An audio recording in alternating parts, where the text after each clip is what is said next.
akkasumas gara hawaasummaaf diinagdee seenaa irrattis hojjechuudhaan warra mirga saba isaanii dhugoomsuuf socho'an galateeffachuuf jecha qophiin addaa tokko qophaa'aa jira.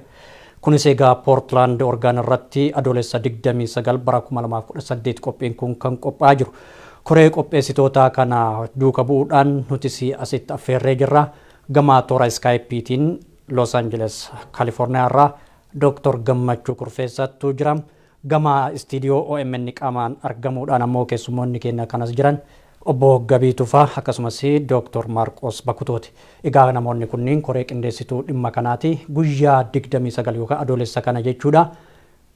Qabsaa'ota mirga saba isaanii dhugoomsuudhaaf socho'aa turanii fi qabsaa'aa turan itti galateeffachuu, beekamtii kennuu fi akkasumas badhaasuudhaafis kan sagantaan kun qophaa'e akka isaan irraa odeeffannoo arganne. Dhimma kana irratti hundoofne imaammanni barnootaa durii akkam ture, kanarraa hoo dhaloonni ammaa kan durii irraa maal bara? Dhaloonni durii hoo imaammata barnoota ammaa akkamitti ilaala kan jedhus qabxii as keessatti kaafnuudha. Haga dhumaan waliin tura. Keessummoota keenya anaa dhufu baga nagaan dhuftani. Dr. Gammachuu isinillee anaa dhufu jenne gaa. Mee akka aadaatti silaa namuma wal bira jirutu kaasa. Mariin nurraa jalqabaa Dr. Gammachuu isin xiqqoo nurraa achi furattanii haa ta'u mee asirraa jalqabnaa isin lamaan yoo ilaalu umriin keessa wal qixa haa ta'uti hangamne eenyu jechuun baay'ee nama rakkisa. Mee mirgumarraa jalqabu obbo Tufaa mee qophiin kun haala akkamiin qophaa'aa jira Portland irratti kan gaafa adoolessa 29 maalirra hundooftaniiti kan qopheessaa jirtan?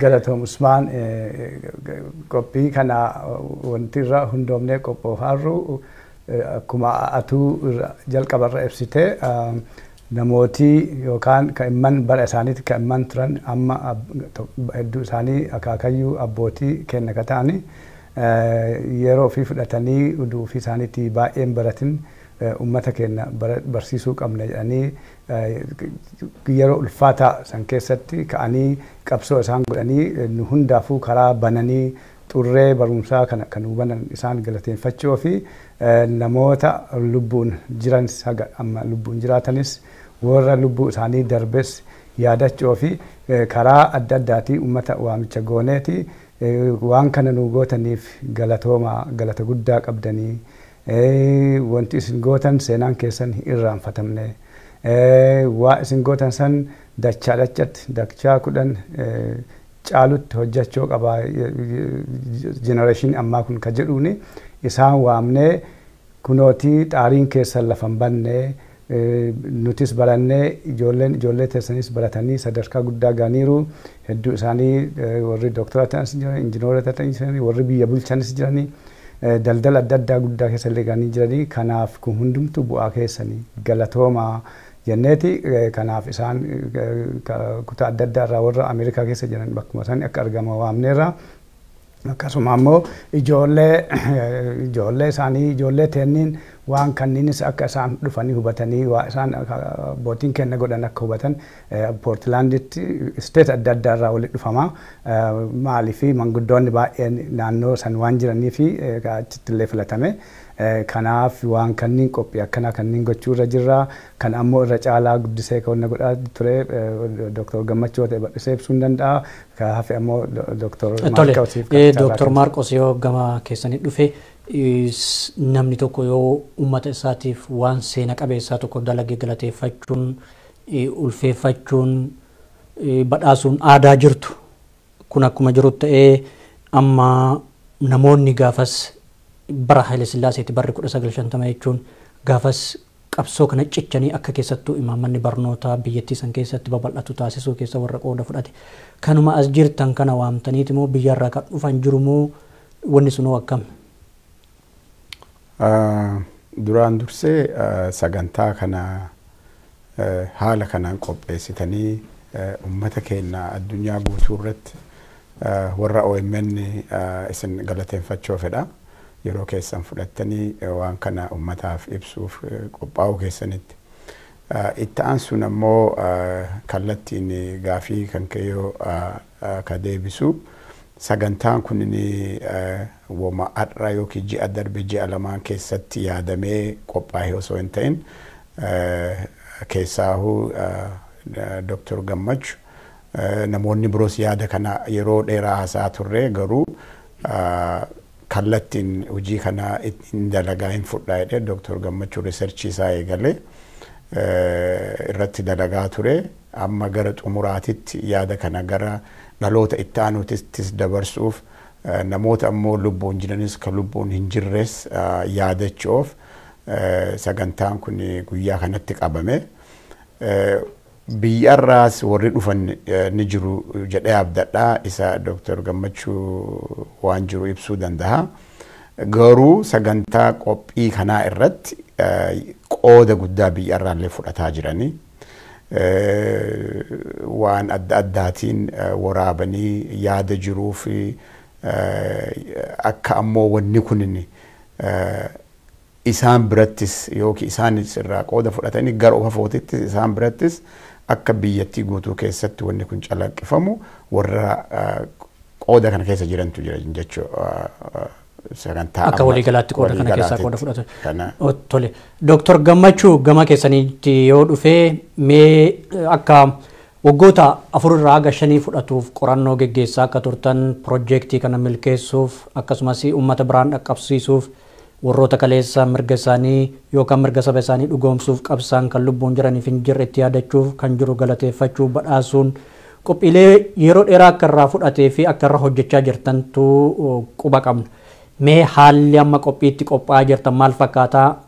Ammatti kana kaasuun maaf barbaachise qophii kana kanaan dura maaf hin goone yookaan of duratti waan goone kan jedhamuuf maali deebiin keessan? Baay'ee gaarii ulfaadhu Usmaanii. Gaafiin kun baay'ee fundamental question maaliif barbaachise maal fagootan haga ammaa ka jedhuu fi deebiin an qabu.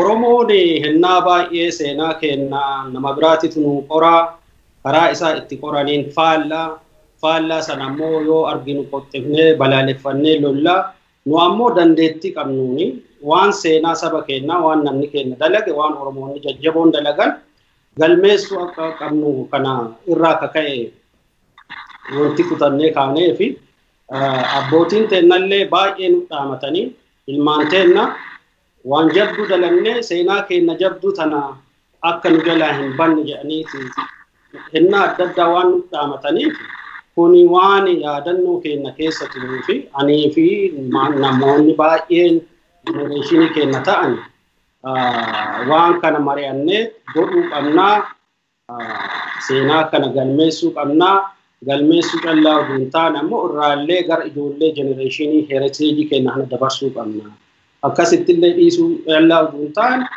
seenamaa qabsoo Oromoo keessaa mirga dhaloota namaatiif Oromoon dalage keessaa seenaan baay'een rikoordii ta'ee hin jiru akkana sodhee waliif funaannee chapter by chapter page by page yoo fuune the general Oromo resistance narrative san guutuu hin dandeenyaa yaada jedhu kana dalage. Tole wanni kun yeroo jalqabaatii amma qophiin kun kan qophaa'aa jiru. Erga bara 1950 as qophiin kun jechuun waggaa isaa dheeraadha. Haga ammaatti maaf turuun barbaachise maaf kana duran goone? Isaan bara fi qabsoo kana godhanii waggaa walitti deemaati konfiraansii godhatanii iskuula yookaan literacy postii dhaaban kan irra deemaa hawaasa yaasaa hawaasa guyyaa itti godhanii waggaa celebrate eventii kana godhantu. Amma ammoo haga isaan ciboomanii retirement illee galanii dubbii isaan dudda lagansanii namni ol fuudhee deemuun bashilaallee waan hin jirree fi waan jenereeshinii kennatti dhugaa hennaa duraa ta'uu hin mala. Kanaaf aanjamatiin turree fi namni waan kanallee godhuu qabna jedhee ka'ee mata ofii fudhatee dalagellee waan hin turreef konserniiniif ammoo yaaddoon gara nyaattoon dubbii achi hima ture. Isaanoo eenyufaa maaliif waan kana milkeessuu barumsa kana babal'isuu irratti warri qooda fudhatan nama hedduu ta'uu dhageenyeerraa kan lubbuun jiraniif hin jirres haa ta'u mee namoonni haga tokko keessaa isin maqaa yaadattan eenyufaa amma kan badhaafamuuf yookaan galateeffatamuuf qophaa'amaa jiru kanarratti?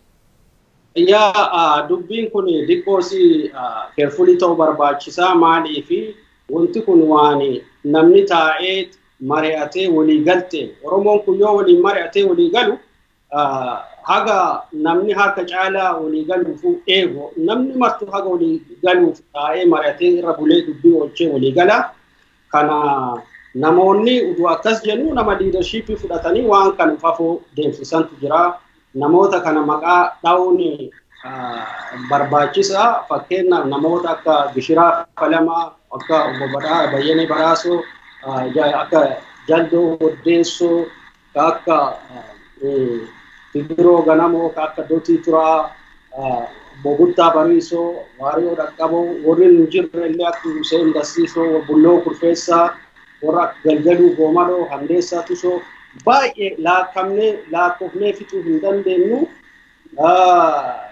Nama akka Dr. Seefu Suffaaree fa'a hedduutu jiranii. Wanti kun waan biyyummaan garanyaa wanti kun nu hammaataara. Diinni nu hammaataara. Lafarraa nama keenya buqqisaara. Qawween nu qabnu barnoota kana hirmaannee ofiillee barannee nama keenyallee barsiisuu qabna jedhanii akka choiisiitti waan fudhatanii. Kanaaf warra barate kana callaa miti. Warri manguddoon biyyaa warri baay'ee progressiivii ta'an dubbii kana fuudhanii warra third party warra missionary warra yoo achi turanii walitti namanii ijoollee kanaallee urgee godhanii isaanillee qabatanii galanii akka dubbiin successfully ta'e manguddoota hawwatii illee edaatee utuu isaan baadiyyaa sanitti qaamman kana horachuu hin dandeenye nyaata kennuu hin dandeenye akka ilma ofiitti ilaalanii tiffachuu hin dandeenye urgee ga'u. Tole haa ta'u gaa.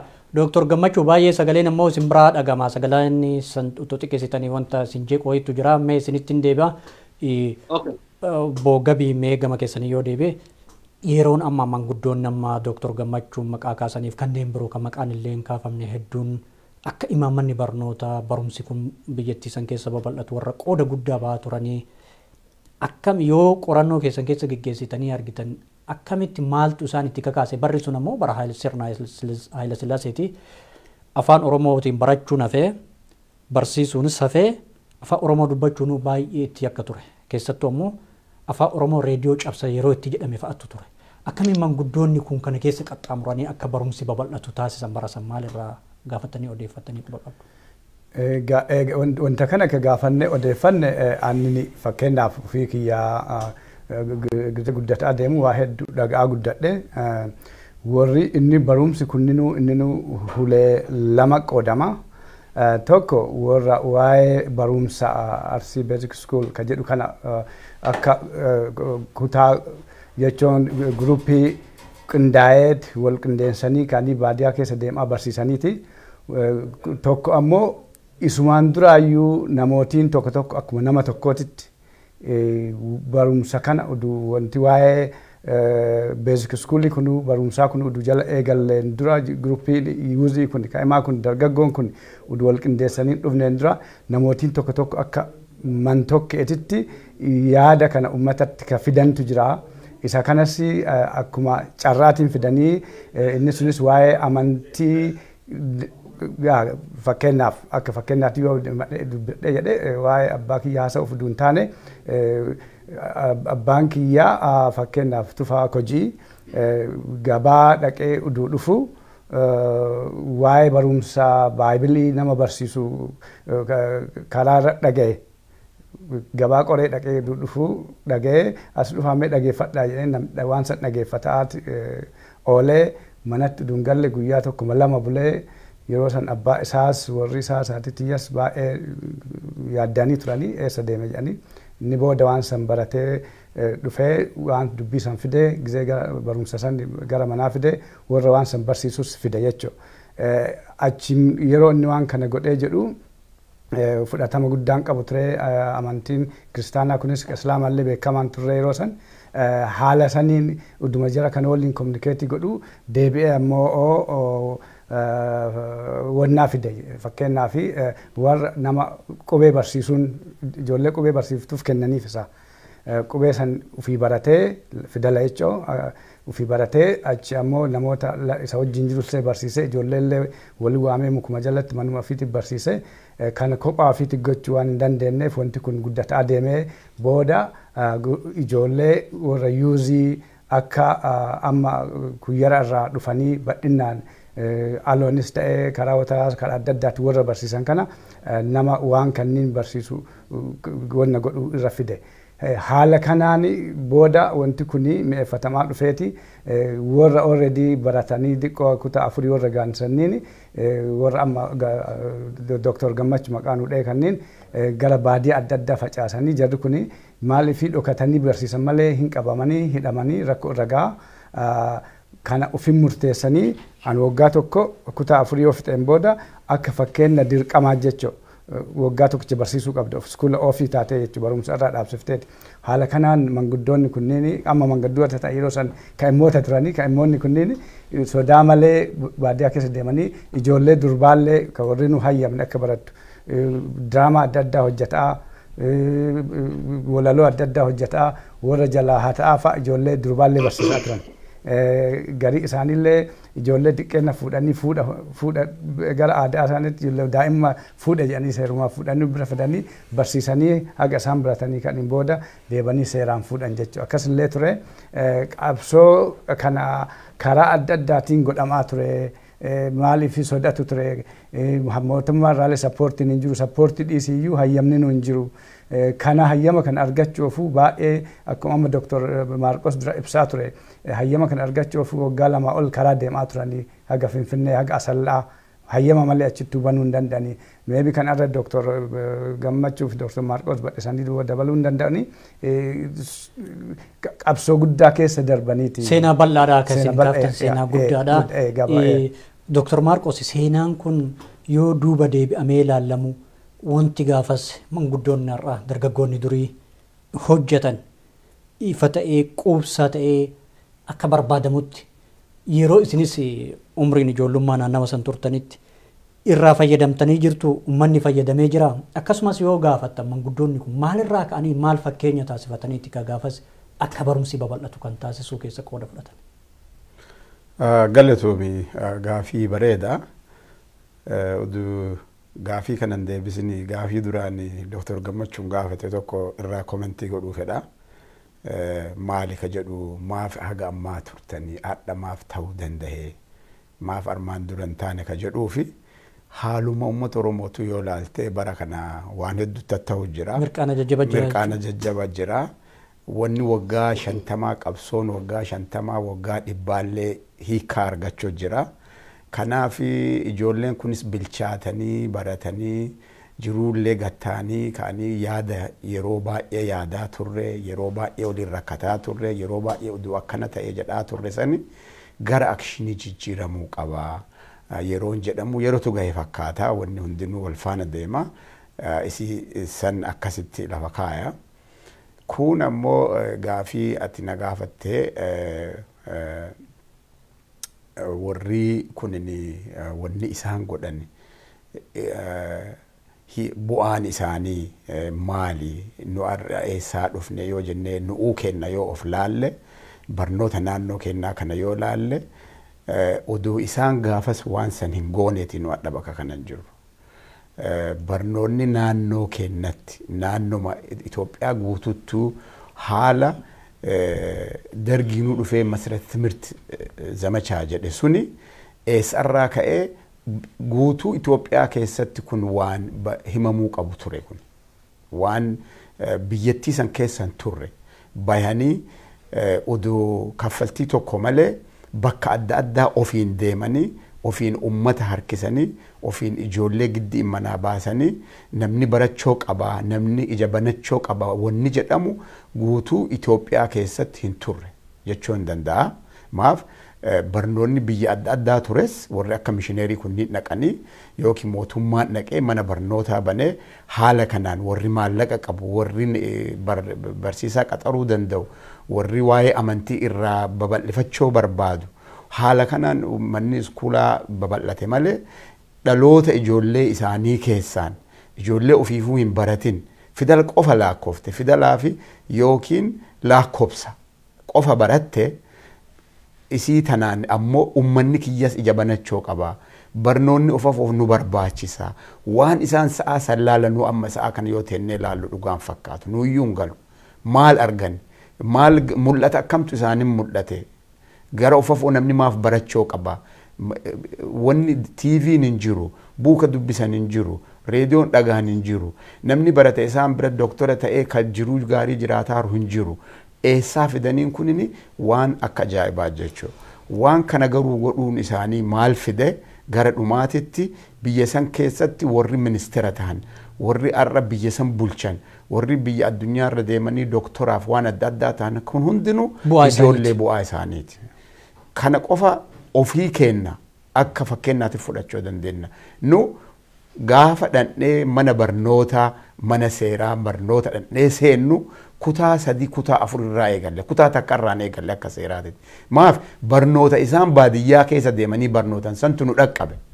Akka fidala achuma barannu nu godhe akka lakkoofsa achuma barannu nu godhe aadaa kanatu baadiyyaa guutuu keessa faca'e kanaaf gaafa iskuula seeraa dhandhu nu already fidala fidneerra already dubbisuu eegalleerra already lakkoofsa eegalleerra kanaaf bu'aan isaanii achiin deemeeti haga sadarkaa namoota ministeera biyyaallee ta'an saama sanittu sa'a bara dargiitittu of keessaa uumee arra ofii isaaniitii bakka ofii barbaadan bakka namni gahu uduu hin dhaqqabin garuu ijoollee isaanii bakka san akka dhaqqabu godheera jechuudha.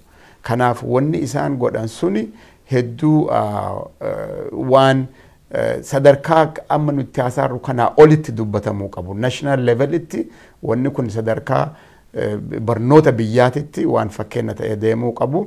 Kanaaf bu'aan isaanii bal'ate addunyaa guutuurra faca'eera. Tole barri sun bara 1950 sirna bulchiinsaa Haile Sillaasee keessa jechuun danda'ama. Yeroo sanitti ammoo akka bara dukkanaatti ilaalama keessattuu uummata Oromoo irratti. Maaliif mootummaan yeroo sanii abbaa irrummaa bira darbee sabni tokko akka afaan isaattuu qaanfatu, aadaa isaattuu qaanfatu, saalfatu, salphatu sirna taasise jechuu danda'ama. Yoo kana jennu immoo afaan Oromootu sadarkaa itti reediyoo cabsa jedhamee akka reediyoo keessatti hin dubbatamne yeroo itti taasifame. Barumsa dhaabanii mana barumsaa mootummaan sun dhaabee ittiin uummata lammiilee biyyaa barsiisuun hafee jechuudha. Sababa afaan isaa dubbatuyyuu akka itti qaanfatu taasisuun salphinarraa boodaa ture sirni sun akka malitti uummata kamiidhaa ture. Haa ta'u malee manguddoonni har'a lubbuun jiranis ta'e kanneen hin jirre kan dur dargaggeessa ta'an imaamata barnootaa sochii barumsaa babal'isuu irratti qooda guddaa warra baantu har'a galateeffatamuuf qophiin koree qindeessituu isiniin qophaa'ee jechuudha. Kun seenaa boonsaa fi seenaa kan nama gammachiisudha. Kanuma irratti Dooktor Gammachuu mee isin qorannoo waggoota 4-5 geggeessaa jirtu akkasumas dookumentiilee yookaan dookumentarii garagaraas akka irratti dalagamu waanuma kanaan wal qabatee qorannoon isin geggeessaa jirtan xumuramee jira maaltu isin hafe yoon xumuramne? So Fayyata, I think eventiin kunu yookaan sagantaani amma nu qopheessaarru kunu wanti itti hundaa'e finding yookaan qorannoon suni waan nu mul'isa irra wanti kun waa ajaa'ibaatitti dalagame. Waa ajaa'ibaa kana dalagame kana sirna itti godhuu qabna ka jedhu finishing party projectii kanaati.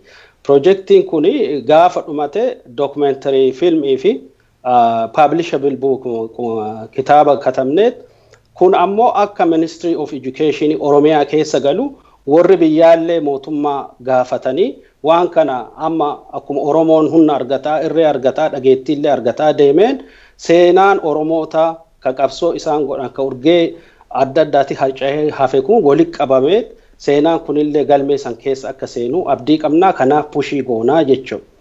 So Tole. Waan duratti maal Dooktor Gammachuu asirratti amma isinis ta'ee keessumoonni as jiran obbo Gabii fi Dooktor Maarqosis ta'ee kanneen biroollee kan heddumminaan jiran bu'aan barumsa keessanii abboota keessan irraa kan amma isin galateeffachuuf qopheessaa jirtan irraa kaka'eedha. Har'a isin dhaloonni amma lubbuun humna itti qabdan dandeettii barumsa itti qabdan dhaloota isin duuba dhufuufis ta'ee barumsa yookaan imaamata barnoota abbootiin akaakayyoonni keessan eegalan kana jabeessitanii cimsitanii kunuunsitanii guutuu biyyattii irratti babal'isuudhaaf haalli jiru maal fakkaata ammaan kana sochii keessan keessatti? Haalli bareedaa fakkaata.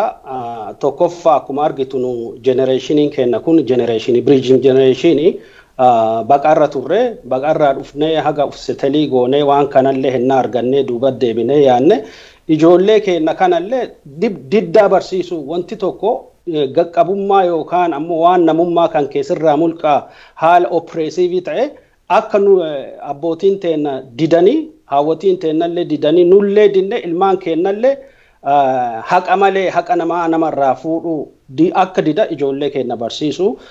Kabira ammoo public service hojjechuun nama tajaajiluun hawaasaa hujuun biyya dalaguu waan guddaa akka ta'e honorable waan akka ta'e ijoolleen kennallee haa barattuu fi nullee ammoo waan haqa ammaa goone kana waan qormaata irraa kaane kanaan ufafoo maal akka dalaguu qabnu wama isaan visionii isaanii kana jabeessine hawaasa kennaa biyya kennaa qarallee contribute karaa danda'e maddaddaatiin godhaarra ammallee idaanee akka goonu effortii godhuuf.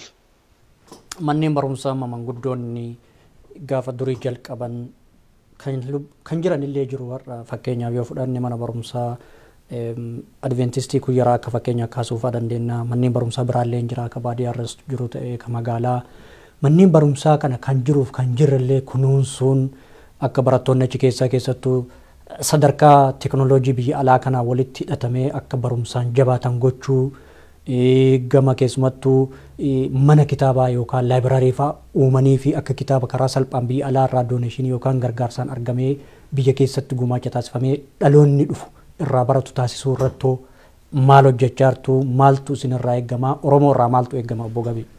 Galatoom Usmaan dhugumaani wanti karaa kanaan haga ammaa godhamee quubsaa miti gabaabaan dhugamaa dubbachuu fi waan dargaggoonni kun waggaa 60-70 dura lafa duwwaa irraa ka'anii godhaniif nu adda risoorsii guddaa addunyaa kana sochoosu qabnu walii yoo bikkine wanti gaanii godhamne.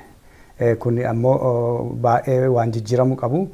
Haa ta'u ammoo wanti abdii namaa kenne tokko akka garee xiqqootiinis ta'ee fakkeenyaaf akka nama tokkootis ta'ee lammata ammoo Utaawayyuu Foundation ka jedhamu tokkollee hin jira. Isaan karaa Utaawayyuu Foundation kanaaf karaa naman tokkooti wanti godhamaa jiru. Mana barnootaa fakkeenyaaf naannoo Wotaraa fakkeenyaaf akka fakkeenyaatti fudhataara.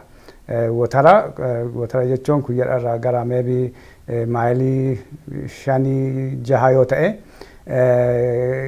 kanaafi ijoolleen naannoo sanii dhufne walitti gurmoomne bildingii lamaan ijaarree turre waggaa xiqqoon dura san keessaa akka laayibreeriittis akka mana barumsaatti itti fayyadamaaru.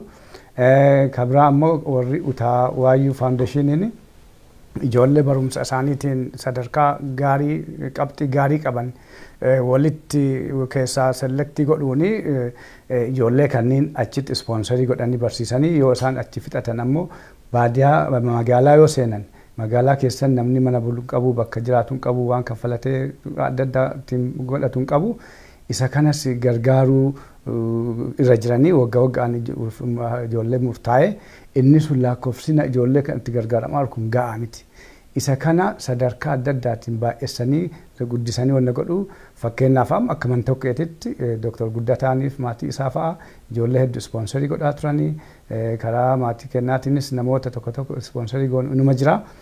Inni suni karaa qindaa'aan ta'ee fakkeenyaaf akka amma Arsee Basic School Foundation kana jala ta'es karaa biraatiinis ta'eet kana ta'een ijoollee jabaatanii iskuula guddaa irratti ispoonsarii godhan even biyya alaa kana ispoonsarii iskoolarshipii fidanii fi as fiduu waan guddaa akkanaa kanneen gochuun hin danda'ama.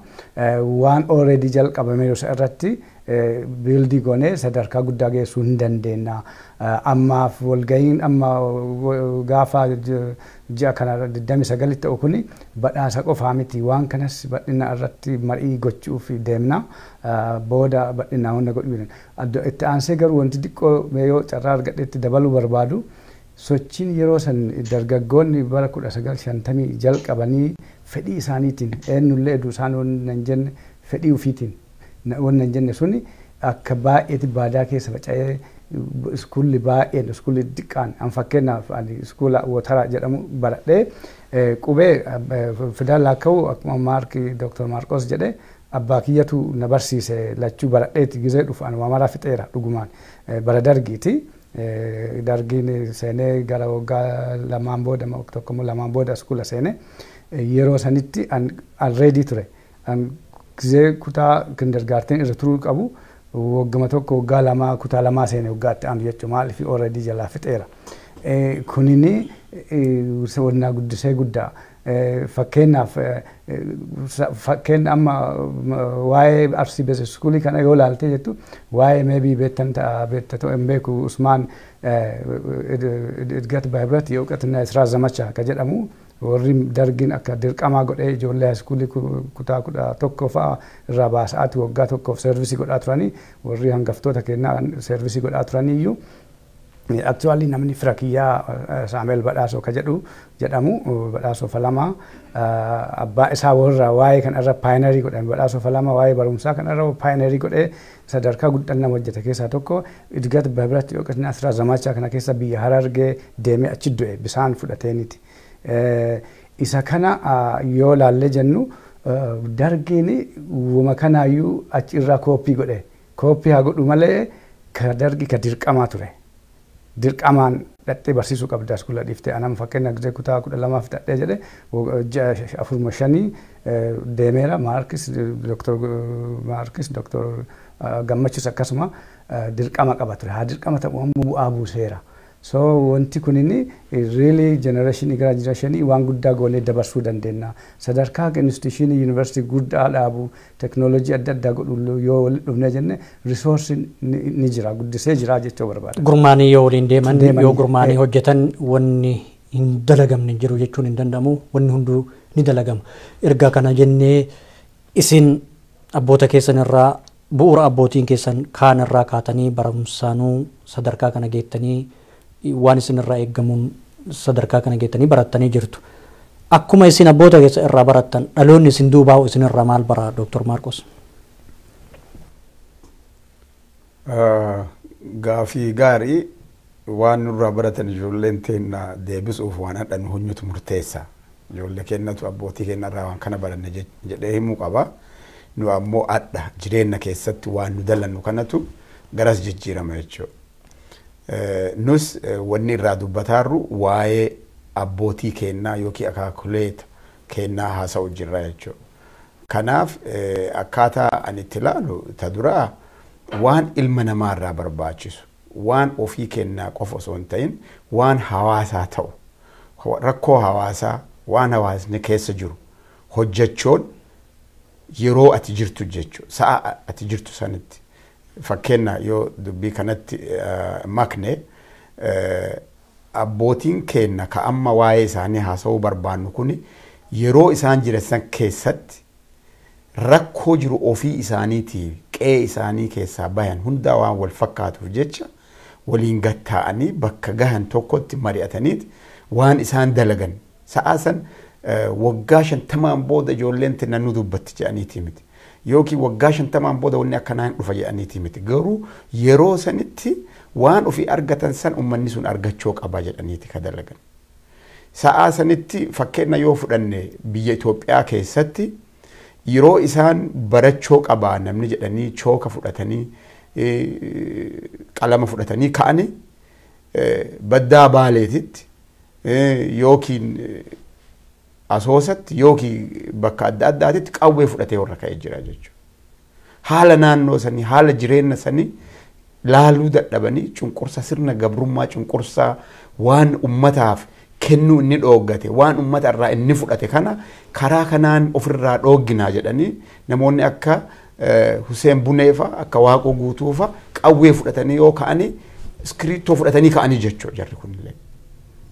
Kun waan tokko maaf haala kana silaa mootummatu mijeessuu qaba ture. Mootummatu uummanni kiyya barachuu qaba jedha ture. Kun waan hin jirreef jecha akka qabsooti jechuudha. Kun barnootaa miti kun qabsoo ture. Yeroo isaanii keessatti qabsoo dalagame san adda waan Hussein Buneefa dubbataarra nu dubbatan jedhanii yaadaniiti miti isaan. Waggaa 50 booda uummanni kana nu dubbatu jedhanii hin goone Hussein Buneefa, Waaqoo Guutuufa, Baaroo Kumsaafa, Jaarraa Abbaa Gadaafa. Namoonni hundinuu kanneen yoo fudhanne waan yeroo sanii dalagan, waan yeroo isaanii dalagan, yeroo qeerroo ofii turan kana godhuu qabna hawaasa keenyaaf ka jedhu dalaganii jechuudha. Har'a seenaa san himu jirran. Har'a monu yeroo amma nu jirru keessatti hawaasni keenya akkam jira. Gaafii kana ka deebisuu qabna. Waan boru ijoolleen teenya nurraa fudhattuu miti kan nu adda of gaafachuu qabna. Har'a hawaasni keenya maali jira? Barateeraa? Barnoonni isaa ka biyya ijaaru mootummaan barnoota inni barbaadu kennaaraa fi haayiskuuliin gahaan jira, kolleejiin gahaan jira, manni haakimii gahaan jira. Yoo kun hin jiraanne nu maal godhuu dandeenya? Barannee fidnee doktora taanee biizinesni keenya haga ijaarameen booda dhandhee dalagnamoo akka abbootii keenyaa kifilii 4 dhiisanii iskuula keessaa bahanii warri sa'a isaan kifilii 4 keessaa bahan suni manni barnoota adventistii jedhamu kuni doormii qaba. Doormii kanatti ijoollee warra dureessaatiitu warra amaaraatiitu barata. Warra gara biraatiitu barata. Warri horiin kaffalamee fi baratu nyaata isaanii qopheessanii jechuudha. Warri kun haga kifilii 12 fixee gara yuunivarsiitii yaa'a. Garuu abbootiin teenna hin barannu kifilii 4 dhiifnee baadiyyaa dachaana jedhanii deemanii jechuudha. Addallee madaan sun irratti hafe gariin 12 fixnee agarra. 12 dabarre tokko lama isaaniiti deemanii biyya alaatti akka baratan jechuudha. Akka Dooktor Hamdeessaa fa'a, akka Paaster Gabra Mikaa'el Falamaa fa'a kanneentu akka carraa biyya bahe malee abbootiin hedduun akka obbo Bayyanaa fa'a, akka obbo Buttaa fa'a, akka namoota hedduu maqaa dhiifama maqaa dhahuun rakkoo 12 sadarkaa itti fitnetti dhaaban jechuudha. Har'a nu of jaalannee yookiin waan kana guuttannee kaanee dalagnaa osoo hin ta'in akka biyya keenyatti dhaqeerroon lubbuu ofii kennaarti jechuudha. Hawaasa rakkoo hawaasaa. Kanaaf nullee har'a wanni godhuu qabnu barnoota isaan sa'aa dukkanaa san itti deeman sani har'a dukkanallee yoo hin ta'in ijoolleen barataattu kun seeraan barataatti wanni isin barataattu waan biyya ijaaraatti ka jedhu kanatti kaanee yoo dalagne yoo itti hirmaanne seenaa kennallee ijoolleen teenna achirraa kaatee nuuf himti jechuudha. Waan seenaa teenna ijoolleen nuuf himtu nutu adda dalaguu qaba. Waan isaan nuuf himan hin beeknu yoo cadhibne waan himtu hin qabdu. Nu guddisan jetti san biran dabartu jechuudha. Kanaaf wanni har'a nu kakaase akkuma obbo Gabiin jedhani sagantaan har'a nu itti deemaarru kuni haawwatii yookiin namoota guyyaa san dalagan kanaaf badhaasa kennu qofa osoo hin ta'in gaafii kan of gaafachuuf deemna jechuudha. Maali wanni isaan irraa fuunu? Har'a hawaasni sun maal keessa jira? Haa deebinu achitti. Haa dalagnu waliin jechuu deemna jechuudha. Kanaafi kana seenaan ijoolleen kennan nurraa fudhachuu qabdu jedhaan. Dr. Gammachuu guyyaa Adoolessa 29 itti beekamtii fi yookaan badhaasa akkasumas galateeffannaa manguddoota duraan barumsi akka baratamu ifaajee guddaa fi akkasumas qabsoo hadhaawaa san keessa geggeessaa turanii milkaa'ina sadarkaa kanaan gaan irratti wal qabatee adeemsa dhufu keessattuu hojiin isinirraa eegamu hojiin akka waliigalaatti barbaachisu maali? Gama biraatiin immoo qulqullina barnootaa biyya keessatti amma jiru fooyyessuuf jijjiiruuf haala teekinooloojii fi saayinsiif addunyaa kana wal hidhachiisuu irratti mootummaan dirqama akka qabutti ta'ee garuu namoota Oromoota keessattuu hayyoota baratan irraa maaltu eegamaa kan akkamitti ilaaltu? I think namni barri taa'ee nama biraa eegu yookaan ammoo hawaasni biraa nu haa gargaaru jennee sun lufeera. Oromoon jabaateera. Oromoon durillee gaafa manguddoon tunni waan kana kaa'imummaan jala qaban waan kana jijjiiruu hin dandeenya. Nu godhuu hin dandeenya. Self confidence fi qaban irraa ka'anii go'anii Oromoon yookaan hawaasni keenya kunillee piroograamiin nu amma itti deemaa jiru kanarratti wanti mari'achuu barbaannu waan kana Arsee Basic School Movement ka jedhu kana celebrate magoonee adda galuu duuntaane maal godhuu qabna? Hawaasa biyyaati akkamitti dhaqqabuu dandeenya? Akkamitti gargaaruu dandeenya? Hawaasni mootummaan waan hawaasni dhiibee gaafate dalaga. Mootummaan saba ta'uu qaba. Sabni kuni adda waan ofii barbaade at least haga xiqqoo illee taatu dhiibee pressure godhee waan garii godhachuu hin danda'a. Qulqullummaan barumsaa baay'ee waan nama yaachisu kunni akka qajeelee deemu karaa biyyanatti namni professionaalii ta'anii baratanii urgee gaarii jiran qunnamtii godhanii faasilitii kana dalagu uumnee ufafoo akka ittiin deemuu dandeenyu qooda kenna akka nama tokkooti akka fudhachuu dandeenyu itti badanna jechuudha. Achumaan ammoo akka waliigalaatti ergaan yookaan dhaamsi isin qabdan maali Dr. Gammachuu? ergaan an qabu kun waan nama tokkooti miti, waan saba tokkooti miti, waan saba badha yookaan lookaalii tokkooti miti, waan the human spirit, waan ilma ummaatiin namni hacuuccaa isaa irraa ka'e irraa kana hin fudhadhu dide jedhee ol ka'ee diddaa sanii mooyannoo galmeesse. Galmee seenaa kanarraa barannee warra lufa aaru kanallee galateeffanne ufaaffoollee maal godhuu qabna ka jedhu namni keenya mari'achuu qaba. Ammoo yoo namni mari'atee mataa ofii tokko walii galchee yaada walii galche namni wanti godhee danda'u hin jiraatu. Yaada tokkummaa yaadaa barbaachisa. Faawundeeshinii dhibballee dhaabuu dandeenya. Namni karaa danda'uun individualillee gruupii gaggabaabdu gaggariinillee badaduu hin danda'a. Ammoo qoodamni nu fudhataaru kun gaa'aa miti edaanee iffoorti kennallee dabilii goonee akkuma abbootiin keenya nu barsiisan eenyummaa keenya, afaan keenya, aadaa keenya ijoollee keenyattillee dabarsinee seenaa bara bara dhufuufillee jiraatu akka goonu. Kanaaf waan kana akka goonuuf warri karaa horiitinillee nu gargaartan warri sagantaa oo'a jira Minisootaa gaafsan san dhiiftanii sirni kun sirna guddaa jettanii achi dhufuuf yaada qabdan galata guddaa isinii qabna.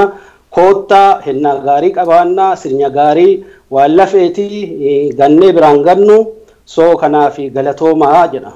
Tolee Dr. Gammachuu galatoomaa jidduudhaan ammoo walaloo tokko kan waa'ee makana ilaalchisee baroota darban keessa baay'ee tokko dhageeffannee waliin deebinaa daawwattoota keenyaan waliin tura.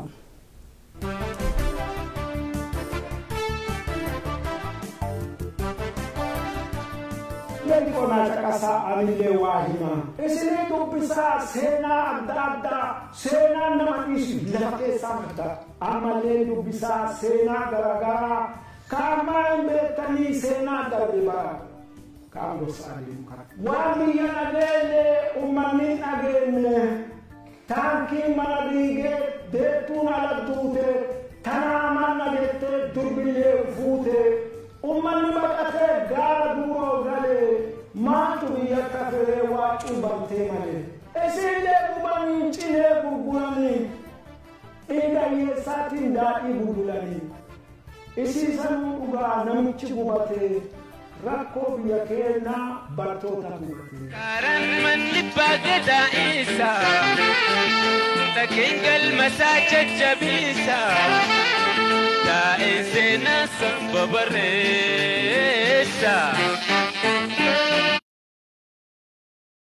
Egaa qabiyyeen yookaan ergaan guddaan walaloo keessatti kaa'amee bara durii keessa walaloon sun akka uummanni Oromoo barumsa isaatiin jabaatu barumsa isaatiin cimu walirra dabarsee akka walii dhaamuuf irra wal jajjabeessuudha ergaan inni guddaan of keessaa qabu.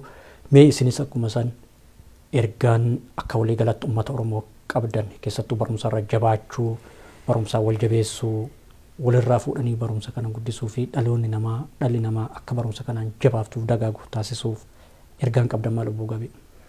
Fayyaa ta'e Usmaan ergaan an qabu akkuma dargaggoonni bara 1950 barumsa karaa adda addaatitti muka jala mana jalatti bakkuma isaanii toletti dabarsaa turanii wanti isaa yoo san godhanii bara dargiin dhufu jechoo Haile Sillaaseen kufee dargiin dhufu manni barnootaa sunniin qophaa'aa ture. Akka haarawaatti dargiin banuuf hin deemne ulee hedduutti kama jiru isa ol guddisee fakkeenyaaf anini yoo sanii ka mana barnoota warra Arsee Beezik Iskuulii kanarra jalqabe yoo sanii riipoort kaardiin kiyya ka Arsee Beezik Iskuulii ture jechuudha yeroo haga kutaa 3 na fakkaata achiin booda ka dargiin dhufee fudhatee yoo san aktuaalii chaappaa chairman Buttaa Bariisoo ka jedhu qaba ture kaardiin kiyya kaardii san reserviin goone isa san booda dargiin take overima godhee gara kutaa 6-7 akkas guddisaa adeemame jechuudha. Kanaafi wanti isaan godhan suni badhatee ulee diqqoo qe'ee sadarkaa guddaa badhataa olii gad deemaa dhufee sadarkaa guddaa ga'ee nu adda nu warra bu'aa beneficiarii waan isaan godhan san ta'e jechuudha. Nu adda gizee ammaa kana gochuu qabnu uummata Oromootiif ka dabarsuu danda'e qabu. Karama dandeenyeeni akkuma asin dura jedheen akka nama tokkootitti waan guddaa godhuu dandeenya. potentiaalii keenya tuffachuu hin qabnu. Ijoolleen bara san 1950s ufin tuffanne yoo isaan oduman tuffanne harka duwwaa ka'anii kutaa afurii keessa dubaratan ka'anii barsiisanii sadarkaa guddaa godhanii jijjiirraa bu'uura guddaa fidu uummata keenyaaf fidan karaa barnootaatiin qabsoo karaa barnootaatiin godhan jechuu isaan. Kanaafi nu warri amma carraa sadarkaa kana irra jirru akka man tokkeetti deemuu qofa duun taane qindoofnee walitti dhufnee karama carraa arganne hundaani uummata keenya ka biyyatti barachuuf carraa arganne san jabeessuu qabna. Kontribuushinii guddaa gochuu dandeenya. Sponsorshiippiin ta'ee mana barnootaa ijaaruullee mootummaallee ima ijaaraa akka karaa itti mul'isuuf jabeessuu keessattuu ijoollee jabaatanii keessaa carraa ammoo arganne jiruu isaaniitti ulfaatee jechuun maatiin gargaaruu hin dandeenye kana karaa qindaa'imootiin gargaaruu buuka akka Book for Africa kana inni fa'aa connect godhanii akka isaan uumanii uummata keenya karaa kitaaba adda addaatti dubbisuuf carraa argatan irra hojjechuu qabna. Even biyya qofa duun taane asumattuu haala ispiriitii waan barasanii irra fudhannee ijoolleen teenya nu caala karaa ittiin waa hojjetan beekan amma yoo amsteenee sa'a baay'ee haasaa oollu isaan wama xiqqoo walitti dhufanii yaada kireetiivii ta'e fiduu danda'an. Ijoollee keenyaaf oofne isaanuu ambaasaaddara waan kanaa ta'anii waan dachaa kudhan nu caalaa abbootii keenya caalaa hojjechuu waan danda'aniif misajii kana ijoollee keenyatti barsiifnee waan isaan abbootiin keenya godhan barsiifnee isaanis akkasa caalaa gochuu danda'an. Kunti kuni hulee tokko yookaan kutaa tokko naannoo tokko qofa duun taane Oromiyaa guutuu even biyya Itoophiyaa guutuullee bu'aa buuseeraa buusuullee danda'a.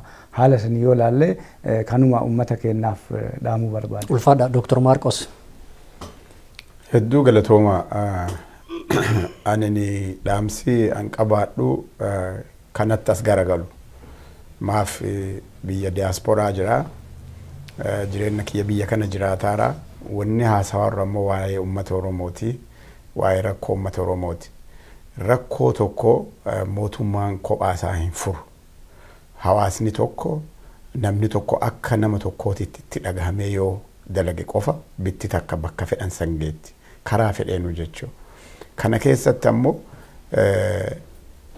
nama tokkotu nuu dalagaa yookiin humna tokkotu nuu dalagaa yookiin mootummatu nuu dalagaa jennee of akka nama tokkooti of laalle nama tokko ta'uun kenna ammoo ijoollee horree biilii kenna kaffallee jiruu kenna jiraachuu qofa osoo hin ta'in namootaafis hawaasaafis jiraachuu akka nurra jiru yoo hubanne kabiraa dhiisaati biyya keenya biyya Afrikaa dhiisaati biyya makanatti illee waan hawaasatti rarra'e naannuma jiruttu yoo hojjanne inni sun garasitti hiikamuu danda'a jechuudha.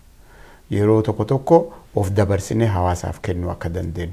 Kan ammoo waa'ee biyya keenya ammoo yoo haasofnu mootummaa dhufu tokko kanan goone kana godhe jennee waa'ee mootummaa haasawaa ooluu osoo hin ta'in ofii keenya waan godhuu dandeenyu akka nu jijjiirama guddaa fiduu dandeenyu akka nu biyya san jijjiiruu dandeenyu naannoo keenya jijjiiruu dandeenyu biyya guutuu jijjiiruu dandeenyu Afrikaa jijjiiruu dandeenyutti ofitti amanuu akka qabnu kana godhuun yeroon isaa yoomillee duubatti waan hafne jennee of qeequun nurra hin jiru. Addarraa ka'uu qabna. Kaleen darbeera. Addarraa kaanee maal godhuu qabna gara of afootitti. Yoo jenne dalaguu dandeenya. Garuu yoo duubatti hafne jenne yoo hunda'u isuma kanaan of qeeqaa oduu jiraannu waan takka oduun dalanne darbina. Kanaaf addarraa sa'a nu dhagaameerraa kaanee waan tokko waliin jabaannee walitti hidhannee akka dalannu.